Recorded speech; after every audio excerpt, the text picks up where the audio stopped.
Je suis ravi de vous retrouver. C'est donc Marisol Touraine, vous êtes ministre de la Santé. J'ai carrément un bottin de questions vous concernant ce matin. Je ne sais pas combien de temps ça va durer, mais nous allons aller à l'essentiel. D'abord, Ebola. Une impulsion a été donnée hier soir. Ce matin, vous venez nous en parler en exclusivité. Que va-t-il se passer en France dans les heures qui viennent ? L'épidémie d'Ebola connaît une progression préoccupante en Afrique. Et la première des responsabilités que nous avons, c'est d'aller renforcer les équipes soignantes sur place en Afrique. C'est ce dont s'occupe le Quai d'Orsay pour envoyer des renforts. Mais nous devons aussi prendre toutes les mesures nécessaires sur le territoire national. Et les renforts, pardonnez-moi, je reviens sur ce volet-là. Le renfort, c'est des médecins. C'est des médecins, c'est des structures hospitalières, des centres de traitement, comme on dit très concrètement. C'est-à-dire des centres qui vont être à même de recevoir et qui vont partir de au Libéria, en Guinée. La France se focalise sur la Guinée. Et donc, nous allons envoyer un centre en pleine forêt de Guinée forestière. Et puis, il y aura d'autres infrastructures. C'est le Quai d'Orsay qui s'occupe de cet aspect-là. Est-ce que ça a été coordonné, pardonnez-moi, j'essaie d'être le plus complet possible. Est-ce que ça a été coordonné avec les Américains et d'autres ? Oui, tout cela est coordonné avec l'Organisation mondiale de la santé et les États-Unis. J'ai eu mon homologue américaine il y a quelques jours au téléphone, il y a 2 jours au téléphone, pour échanger sur les difficultés que nous pouvions rencontrer et les priorités que nous avions à mettre sur la table. Et en France, on fait quoi à l'arrivée des avions qui viennent de cette partie de l'Afrique ? Nous mettons en place un double dispositif. D'abord, nous renforçons, nous, Français, les contrôles au départ de l'aéroport de Guinée. Parce que la première des précautions à prendre, c'est de s'assurer que quelqu'un qui a de la fièvre ne monte pas dans l'avion et puisse être pris en charge. Donc prise de température Donc, dans le hall de l'aéroport avant de monter. Voilà, les contrôles existaient déjà. Ouais. Nous les avons renforcés par des équipes de médecins français, de la Croix-Rouge, qui viennent donc appuyer ce que faisaient les autorités et à l'arrivée, c'est-à-dire à Orly, à Roissy et les autres aéroports français. C'est à Roissy, puisqu'il y a un avion qui arrive chaque jour de Guinée, le matin, tôt, à Roissy. Il y aura, à partir de demain matin, la mise en place d'un ensemble de contrôles. Demain matin, ce que j'ai entendu sur d'autres radios, des reporters qui étaient sur place, justement, il dit pour l'instant, il n'y a rien. Demain matin. Ont-ils dit ce matin, il est 8h17. C'est ça, demain matin. Nous avons fait un test sur place hier matin. Ouais. Nous avons mis en place le dispositif, nous l'avons évalué. Donc, à partir de demain matin, à l'arrivée de l'avion de Guinée-Conakry, il y aura des équipes médicales qui prendront la température des passagers à la passerelle, donc avant l'entrée dans l'aéroport. Dans le même temps, dans l'avion sera remis un questionnaire. C'est certain. La température, la prise de température et le test absolument nécessaire. Tant qu'il n'y a pas de température, Guillaume Durand, et cela me permet de rappeler cet élément qui est très important, tant qu'il n'y a pas de température, il n'y a aucun risque de contagion. Je veux le dire, c'est-à-dire que quelqu'un qui a été en Guinée, qui ne présente aucun symptôme, n'est pas contagieux. On n'est pas contagieux malgré soi, sans le savoir. Mais vous connaissez le sentiment de psychose. C'est pour cela il y a une inquiétude réelle. Les parents qui ont vu des enfants revenir de Guinée, rentrer dans les écoles, ils ont eu peur. C'est préoccupant, mais je comprends cette inquiétude. Je comprends que des hommes, des femmes, face aux images de ce que l'on voit d'ailleurs en Afrique, s'interrogent sur la manière dont les choses pourraient se produire en France. Et la seule réponse qui vaille, c'est de mettre en place des contrôles, des structures, des prises en charge rassurantes. Et donc, à partir de demain, nous avons un double dispositif, j'insiste là-dessus, prise de température à la passerelle, donc avant l'entrée dans l'aéroport, et puis distribution dans l'avion de questionnaires qu'on appelle de traçabilité, c'est-à-dire pour parler comme tout le monde, qui vont nous permettre de retrouver les gens si on a besoin de les contacter après, avec prise de numéro de téléphone. Est-ce qu'il y a d'autres cas ce matin en France ? Il n'y a pas de cas d'Ebola sur le territoire français. Ce matin, c'est sûr. Oui, ce matin, à l'heure à laquelle je vous parle, nous n'avons pas de cas. Il y a eu une infirmière de MSF qui a été malade, soignée, guérie.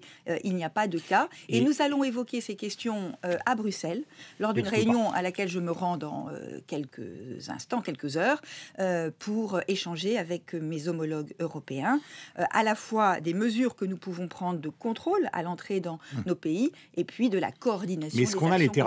Est-ce qu'on a maintenant, si jamais des cas, je ne suis pas en train d'être fasciné par le pire, mais est-ce qu'on a actuellement dans les hôpitaux, parce que les process sont un peu différents suivant les pays, des thérapies qui sont efficaces au cas où ? Nous avons d'abord des précautions que nous prenons. Une jeune femme a été soignée à l'hôpital Bégin. Toutes les équipes médicales qui l'ont suivie sont aujourd'hui régulièrement, c'est-à-dire quotidiennement, suivis. Nous ne laissons pas le personnel soignant aller et venir sans se préoccuper de ça, c'est la son état de prévention. santé. Mais est-ce qu'il y a des médicaments efficaces contre eux? Permettez-moi de vous dire que d'autres pays n'ont pas appliqué ces règles de précaution et peut-être s'en mordent les doigts aujourd'hui. La deuxième chose, c'est que nous avons évidemment des médicaments que j'ai autorisés, des médicaments expérimentaux, et en fonction du cas qui se présenterait, les médecins décideraient de l'utiliser ou pas.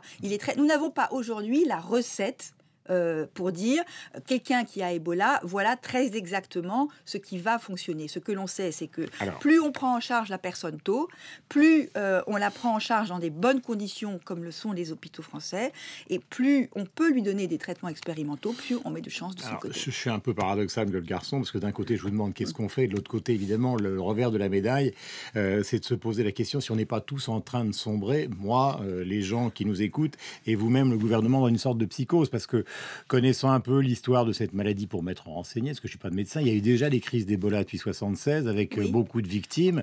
Et c'est la première fois qu'on entend le monde entier considérer que c'est archi dangereux. Alors, qu'est-ce qui s'est passé de différent par rapport à 1976 il faut raison garder, mais l'épidémie en Afrique est une épidémie comme nous n'en avons jamais connue. Il y a d'ores et déjà plus de morts que toutes les épidémies précédentes n'en ont fait. Et nous ne voyons pas l'épidémie s'arrêter à l'heure actuelle. Et donc, il y a un vrai enjeu de santé publique mondiale. Maintenant, en France, sur le territoire européen, le risque zéro n'existe pas. Nous devons mettre en place les structures d'une prise en charge appropriée. Mais vous avez raison, ne sombrons pas dans une inquiétude qui soit disproportionnée. Ça a des conséquences sur le tourisme, ça a des conséquences sur le comportement des gens. En France, le mélange entre terrorisme et Ebola ou les annulations de voyages sont légion.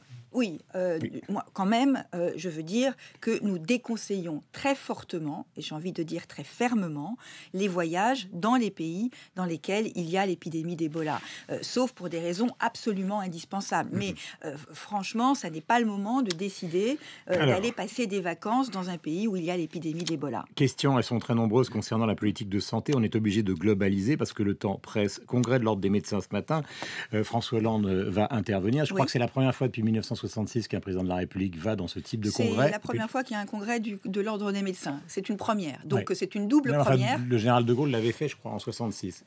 C'est la première fois, peut-être depuis 66, qu'il y a de nouveau un congrès de l'Ordre des médecins, ce qui ne se faisait pas. Alors là, ma question est fondamentale puisqu'elle concerne toutes les professions de santé. Aujourd'hui, on a encore les infirmières qui protestent. Nous avons les médecins qui sont contre la généralisation du tiers payant et les pharmaciens qui ne sont pas du tout d'accord avec ce que vous leur proposez. Je vais donc globaliser ma question. Est-ce que vous n'êtes pas en train de vous mettre à dos, vous êtes ministre de la Santé, toutes les professions de santé, plus particulièrement sur l'affaire du tiers payant, dont les médecins ne veulent absolument pas. Un mot d'abord sur les pharmaciens.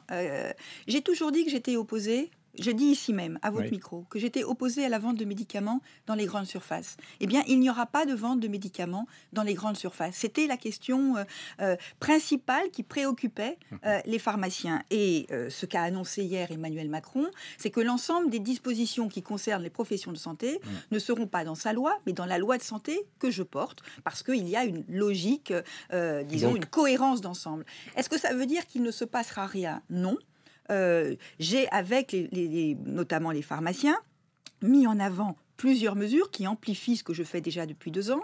Nous allons déclassifier certains médicaments qui n'ont pas besoin de s'appeler médicaments, qu'on pourra vendre ailleurs, par exemple certains dentifrices, etc. Nous allons faire en sorte que les salariés, c'est un point important, que les salariés puissent rentrer au capital de leur pharmacie. Aujourd'hui, ça n'est pas possible. On ne voit pas très bien pourquoi. C'est un élément de modernisation. Et puis, on va simplifier des règles de regroupement entre les pharmacies pour qu'elles puissent mieux coller à l'évolution de la population. Et les médecins. Donc, du côté des pharmaciens, j'ai envie de dire que la situation me semble désormais clairement posée. Ils sont vent debout contre la généralisation du tiers payant. C'est quoi le tiers payant ?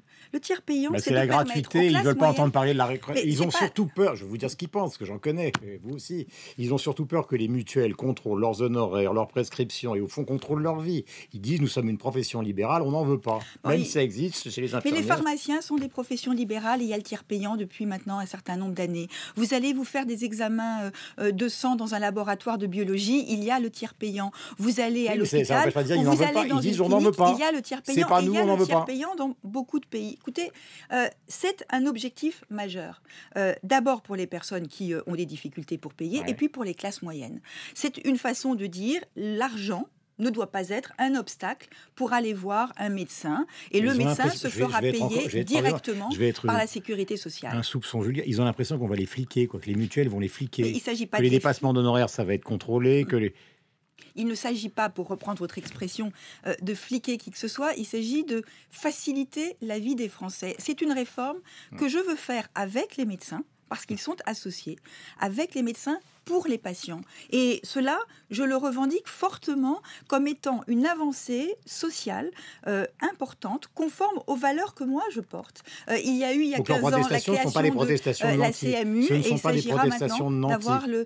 Oh, moi, je ne parle pas comme ça. Il n'y a pas des nantis ou des pas nantis, des rentiers. C'est pas du tout le vocabulaire que j'emploie. Il y a des gens qui sont engagés, impliqués dans leur boulot, et je ne fais absolument pas le reproche aux médecins de ne pas être pleinement impliqués dans leur travail. Je dis simplement, les temps changent, les pratiques changent, et les Français Il va y avoir du mal, François Hollande, à les convaincre ce matin en parlant avec eux, parce qu'ils sont majoritairement contre, vous le savez. Oui, mais il ne parlera pas que du tiers payant. Les médecins sont peut-être contre aujourd'hui. Ça se mettra en place de façon généralisée d'ici 2017. Et je suis certaine que d'ici là, ils verront tous les avantages qu'eux-mêmes ont à trouver à ce système. Pourquoi Macron, à chaque fois qu'il parle de quelqu'un, sa présentation de la loi sur l'économie a été saluée, mais en même temps, quand il parle des pauvres, des autocars ou des illettrés avec GAD, on a l'impression qu'il a des petits problèmes de vocabulaire qui viennent plus du catholicisme social que de la gauche classique. C'est peut-être sa tradition, mais après tout, la gauche a plusieurs traditions. Écoutez, qu'il y ait des maladresses sans doute, mais ne nous arrêtons pas. Les sans-dents, les pauvres, les illettrés, ça fait pas très Regardons gauche le classique. fond. Écoutez, pour la première expression que vous avez employée, je ne sais pas qui l'a utilisée. En tout cas, ça n'est pas une marque déposée. C'est Valérie Trierweiler qui l'a écrit. Qui le dit, c'est elle qui l'a écrit, mais elle prête cette expression à un président dont je doute fort qu'il l'ait prononcée. Donc elle ment. Écoutez, moi, je ne sais pas ce qu'elle a écrit. S'il n'a pas prononcé, c'est qu'elle ment. Écoutez, moi, je ne vois pas le président s'exprimer de cette façon. Je ne l'ai jamais entendu s'exprimer de cette façon. Et ça ne correspond absolument pas à ses valeurs. Je disais tout à l'heure que j'ai un bottin de questions. Je pourrais continuer sur la loi sur la sécurité sociale. Mais revenons à des choses pratiques. C'est la grippe et le binge drinking, parce que ça concerne beaucoup de gens.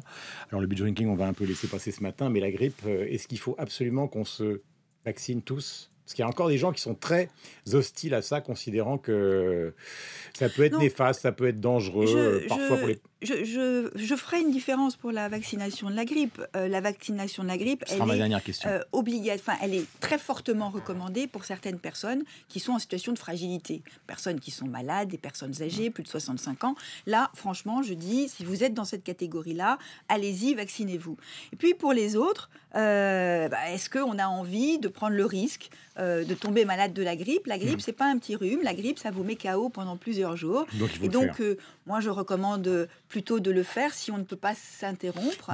Mais ça n'est évidemment pas quelque chose. Et la pénalisation du binge drinking, est-ce que c'est pas gonflé quand même? Pourquoi vous trouvez que c'est bien de mais j'ai pas dit ça.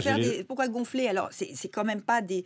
Mais je disais à Sophie Paolini tout à l'heure, par exemple, des films comme Very Bad Trip qui font l'apologie de ce genre de choses d'une manière rigolote. À ce moment-là, vous allez quoi? Vous allez attaquer le producteur? Non, moi je appeler Bradley Cooper au téléphone en lui disant il faut arrêter d'aller à Las Vegas en se bourrant la gueule? Non, vous savez, le cinéma, c'est des productions artistiques et je fais la différence entre ce qui est du ressort de mais la grande influence, elle est plus là que... Mais par exemple, voir des jeux à la télévision qui encouragent la prise de consommation d'alcool, je ne trouve pas que ce soit très responsable et indiqué. Je ne regarde pas, mais j'ai entendu parler. Lorsqu'on voit des jeux sur Internet qui disent allez, prends 3 verres de vodka cul sec et puis ensuite fais passer la chaîne et demande à tes copains de faire la même chose et c'est à celui qui partira le plus vite. Franchement, ça n'est pas très souhaitable et c'est évidemment très mauvais pour la santé publique, donc il faut l'empêcher quand on le peut. Merci Marisol Touraine d'être venue ce matin, donc expliciter donc tous ces dossiers qui sont extrêmement importants. Bonne journée à vous. Je sais que vous allez à Bruxelles donc rencontrer vos homologues européens.